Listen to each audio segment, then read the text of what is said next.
सदी गजल के लिए कह रहा हूं वाह। कि सदी समेट कर बस एक पल बना डाला, सदी समेट कर बस एक पल बना डाला, तेरे जुनून में तेरा बदल बना डाला।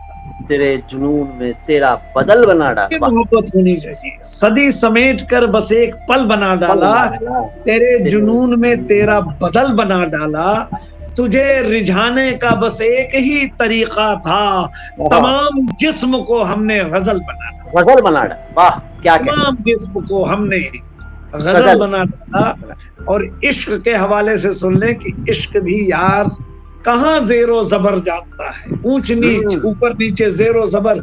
इश्क भी यार कहाँ जेरो जबर जानता है। हाँ, वाह। मगर इश्क मोहब्बत का असर जानता असर है। जान। और आप जिस शख्स के पल पल की खबर रखते हैं, वो महज 4 घड़ी आज पहर जानता वाह वाह वाह वाह वाह। है जिस शख्स कोई के। संदेश प्लीज, युवा पीढ़ी के लिए संदेश और आज का समापन प्लीज।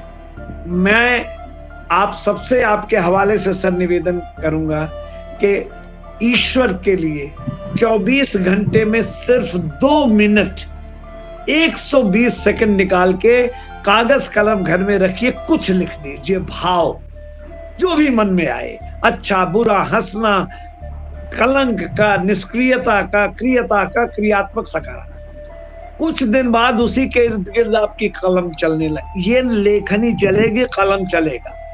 और आप निश्चित रूप से किसी दिन आश्चर्यचकित रह जाएंगे।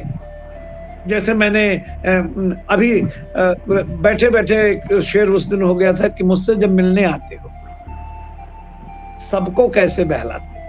वाह, मुझसे जब मिलने बस आते तो हो सबको बहुत कैसे सारा। बहलाते हो। अब इसमें एक नुक्ता और जोड़ना था कि मुझसे जब मिलने आते हो उसको कैसे बहलाते हो, उसको कैसे बिल्कुल अर्थ बदल जाएगा। तो आप सबको प्रणाम, आपने बेशकीमत समय दिया।